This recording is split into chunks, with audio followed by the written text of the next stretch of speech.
O Império Romano, parte 2. Olá, curiosos! Tudo bem com vocês? Aqui quem fala é o Gian. Bom, e quando eu disse que o vídeo ia sair só ano que vem, eu não tava brincando, hein, gente? Eu gravei aquele vídeo, a parte 1, era Natal, e já tá quase chegando Natal de novo, hein? Que demora, que atraso. Tava com saudade de gravar essa série pra vocês. Fazia tempo que eu não gravava vídeo de Império, viu? Com medo de vocês me xingarem por eu estar gravando outro e não fazer a parte 2, né? Mas então, bora relembrar, né, primeiro, o que a gente falou no último vídeo.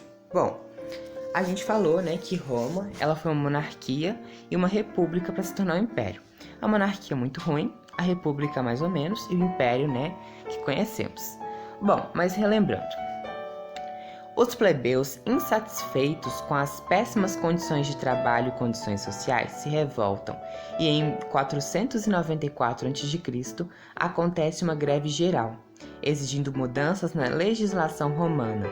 Então é criado o Tribunato da Plebe e uma série de outros direitos, e também surge um dos primeiros códigos de leis escritas. Bom, mas bora pro vídeo de hoje, né, para a parte 2. Com a expansão romana pela Península Itálica, Roma passa a fazer fronteira com Cartago, que era muito poderosa na época. As relações começam a esquentar entre 264 a.C. e 146 a.C. Depois de alguns conflitos, Roma anexa boa parte de Cartago, se tornando maior e mais poderosa, conquistando a Macedônia e se estendendo até o Mar Negro.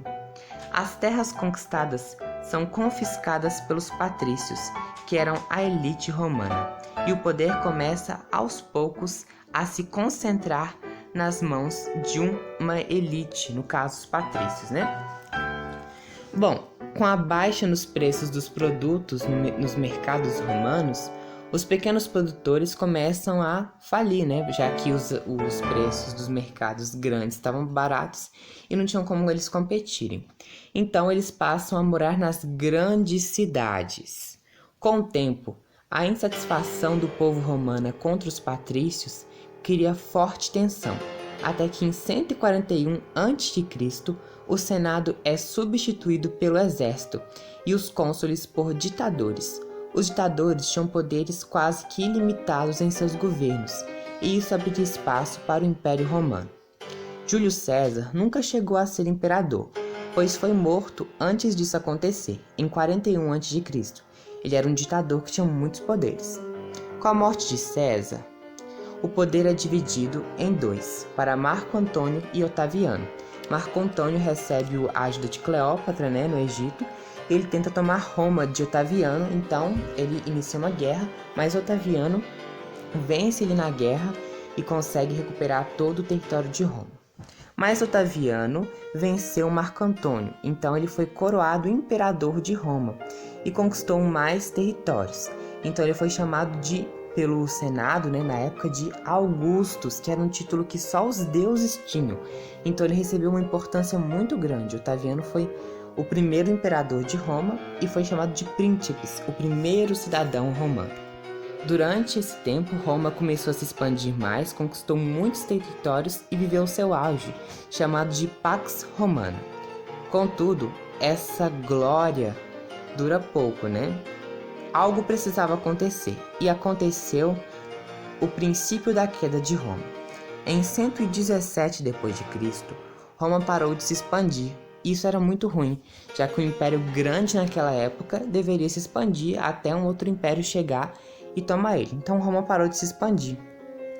E todas as riquezas roubadas nas conquistas pararam de abastecer o império, né? Todas as regiões que eles tinham conquistados, eles haviam roubado tudo, não tinha mais nada para roubar, então aquelas fontes de riquezas parou de abastecer o império, né? Causando muitas confusões entre as facções romanas que estavam insatisfeitas por quererem se expandir mais e terem mais riquezas, e os imperadores não querendo se expandir mais, querendo estabilizar seus territórios. Bom, mas essa confusão acaba em 284, quando o imperador coloca ordem na bagunça. Esse imperador é Diocleciano, que para colocar fim na bagunça divide o império em dois. Roma do Ocidente com sede em Roma e Roma do Oriente com sede em Constantinopla, ou Império Bizantino. Diocleciano ficou comandando Roma do Ocidente e tentou ao máximo recuperar a economia romana. Roma do Oriente foi bem, já que Constantinopla era uma cidade muito importante, pois ligava o Oriente e o Ocidente e várias rotas comerciais passavam por lá. Então, os impostos dos cobradores e as riquezas ficavam na cidade. Então, o Império do Oriente foi muito bem, conseguiu se estabilizar, já Roma do Ocidente foi de mal a pior. Roma do Oriente foi tão boa que ela durou até o século XV, já Roma do Ocidente não foi tão boa. Bom, como eu disse, ela foi de mal a pior, né?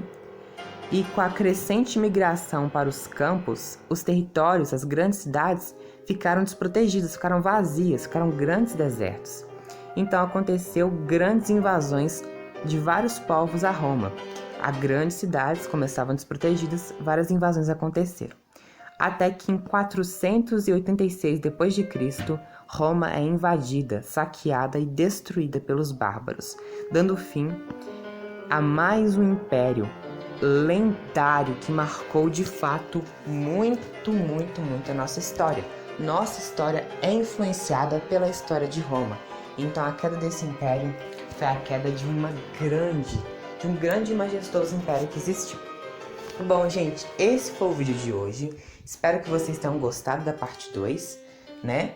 Agora a gente vai falar dos próximos impérios, que vão ser o Império Bizantino, né? E depois dele o Império Otomano, mas isso aí já é para outros vídeos. Se você gostou, deixa o like, se inscreva no canal, compartilha e já deixa aí sugestão para o próximo vídeo da nossa série de impérios. Falou!